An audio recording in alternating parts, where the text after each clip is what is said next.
we have actually been talking about mental health, and we've had several shows that we've done over the last couple of years. And so it's just really interesting that this topic is becoming even more admirable and interesting to people across the world. I've seen numerous TV shows and news stations cover COVID-19 and its impact both psychologically as well as medically. And so I'm glad that we are getting a chance to go into even more depth here today about it. A couple previous shows that I've done, just kind of a snippet and not really able to go into any level of details. We're going to get that opportunity today and also answer some questions that people might have. Certainly, it is one of my main pillars of being a psychologist is to reduce the stigma of mental health, period. It's particularly, the stigma is even worse amongst people of color and African Americans in general. And there's a couple of theories about that, but ultimately we do not consume mental health services nearly as much as other ethnic groups. And so just by us even talking about mental health topics and making sure we're answering questions and covering things that maybe we assume people know, but don't necessarily know, that is tackling that job of reducing the stigma in essence. Yeah, and so since you mentioned it, you and I have been able to address a couple of topics.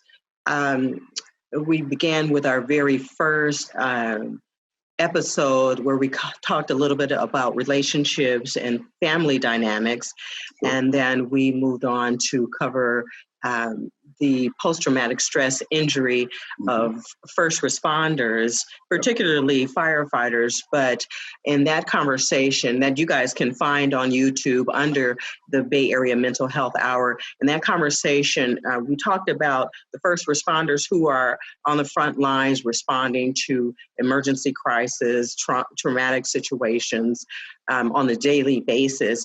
And those concerns and issues were a broad look at both the responders and the public that rely on first responders. And so we were able to cover a lot of topics that concern not just that particular population of firefighters, first responders, but as we covered that subject, we were able to include the general population, so that I'm trying to invite everyone to look for that conversation, because you're going to get something from that conversation or the episodes as well. Again, that first series of talks is on the Bay Area Mental Health Hour on YouTube, where Dr. Outlaw and I did cover a number of topics, but this episode will also be included on our YouTube platform, and you'll be able to go back and watch it again at a later date. So, Doc, let's just get started with the conversation here. This episode will be rebroadcasted so that everybody can go back, but let's get into it now. We want to talk a lot about what's happening, but we really want to give some basic tools that everybody can use on a daily basis after this COVID-19 epidemic is long gone, which, I hope and pray everything, clears up soon and we can get back to our normal lives. But the fear has basically taken root for many of us who never imagined we would actually, be living fearful on a daily basis. I mean, just to walk outside, many of us fear that possibility of being a moving target. We feel like moving targets, and we don't know what is going on. We can't really answer a lot of it because we're not doctors, but we know that there are some things that we can hold on to, and we're trying to find ways to just cope with what's going on. So let's just start with maybe your thoughts, Doctor, about what you are seeing with people responding to what's happening, and what would you recommend in terms of how to just generally recognize what's happening and begin to come up with some ideas or ways to cope with it? Yeah, certainly. Well, I'll say this, that what I'm noticing in this new day and age that we're in is that any sort of pre-existing conditions are being exacerbated at this point.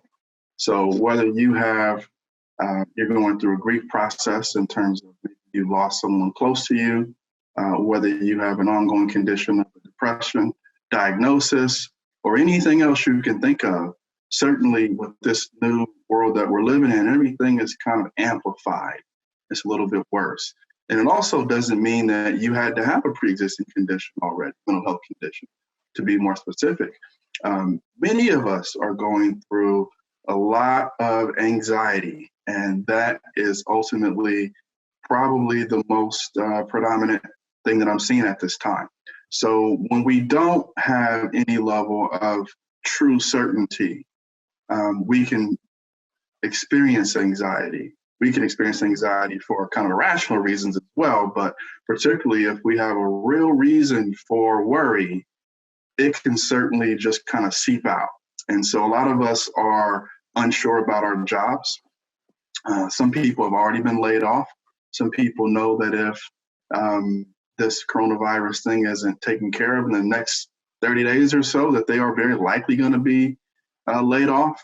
And so you can imagine what that's like, just because at our core as human beings in this society, we really want to be able to know we can pay our bills, right? You want to be able to pay your bills, to keep a roof over your head, to keep food on the table. At our most basic needs, some of that is actually up for the possibility of that not actually happening. Some people have had jobs for 15, 20 years straight, never really had to worry about this at all, but now they're in a place where they're not really sure. And that uncertainty or ambiguity is what is fueling these anxiety situations for people. So you don't, once again, it's just not an irrational sort of thing, but if you're not sure about if your job is going to survive this, then you have to worry where you're going to get the money to be able to pay your bills. And that's a very human element. I think if you didn't worry about it and didn't care about it at all, then you're probably the type of person who's going to get evicted anyway. We all kind of have a little bit of anxiety to exist in our society, but too much anxiety can be problematic, and too little anxiety can be problematic. Aside from anxiety, a lot of people are certainly showing depressed presentations as well. Depression and anxiety kind of go hand in hand, but it's not a far-fetched idea that we will be kind of in a little bit sadder sort of a mood. We're not able to get as much vitamin D, as much fresh air, being out as much, interacting with people in the world. Maybe we have a culinary sort of interest and we're not able to do that as much. We're just kind of doing the basics in terms of food. There's a multitude of reasons of why a depressive sort of presentation would be here as well.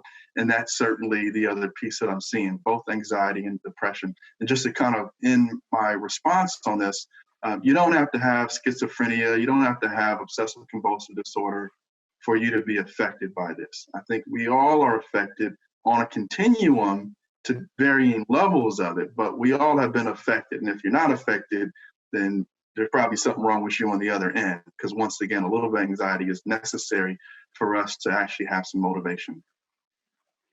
And so are you seeing with the anxiety and the depression, the presentations look a little different amongst racial groups, cultural groups? Are you seeing any of that in particular? Yeah, not necessarily. I wouldn't say that I'm seeing it based on different racial groups. Here's what I would say. I think that socioeconomic status is kind of a bigger predictor than race at this time. And there's a couple of different reasons for that. One of the main reasons, and not to get too political here, but the individual in the executive office stated very early on that this is a hoax and that this is something that a particular party is attempting to pull the wool over our eyes so that they can get some advantages. And so if you are a follower of that political affiliation, chances are a little bit higher that you didn't really take this thing seriously to begin with. And you also see this as a fight that you might want to fight, right? Because that's kind of, one of the purposes behind the political lines is so that we see some varying degrees of opinion about certain political things. And so that's the part I'm actually noticing and seeing some differences for is based on SES. I actually was in the grocery store. I did my one of my grocery runs just the other day, and there was a gentleman who did not have a mask on, who did not have gloves on. He was in there just like it was a normal day. And he actually was asking people in line, why are you guys wearing masks and why are you guys making this thing out to be a bigger thing than what it is? This is just an extreme, a more extreme version of the flu. And there were people who kind of didn't want to engage with him. Then there were a few who did. And ultimately, I have to kind of make a somewhat of a judgment call based on his attire, but he certainly appeared to be in a lower SES status, and chances are higher that this message was given to him. And so I would say that is the major differences based on culture that I'm seeing, or any sort of racial differences, just kind of based on some messages that have been given on the political lines. So explain what SDS is for us. I'm sorry, SES, socioeconomic status. And so just SES. There's middle class, high class, lower class, and of course these are that part I understand. I thought you were saying SDS as in like a particular diagnosis of a personality type, describing this man in line. Sounds like he has a grandiose kind of presentation that might look like the something other part, we recognize. Certainly. I think the other part about this, and this is where, once again, our human element comes in, is that in existing in a world of uncertainty, we want to actually put our finger on it and understand it somehow. And so if understanding it means this is a political ploy to attempt to garner votes for a political affiliation, then that helps him deal with it better, right? And so that's kind of a defense mechanism in a way. And it's unfortunate that certain untruths are being provided, but there are other reasons why people would.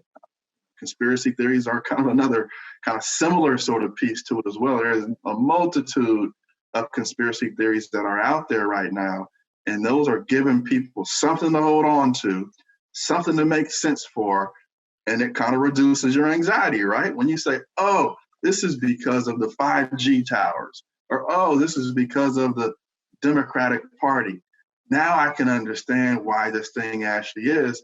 And it probably isn't really real, or it's not as big of a thing as what they're meaning it to be. And so therefore I can exhale a little bit. So once again, a defense mechanism in terms of understanding kind of what's presented to us helps us reduce our anxiety and helps people deal with this uncertain world. Thank you for tuning in to the Bay Area Mental Health Hour. Don't forget to visit our YouTube channel, subscribe, and tap on the notifications bell for future episodes.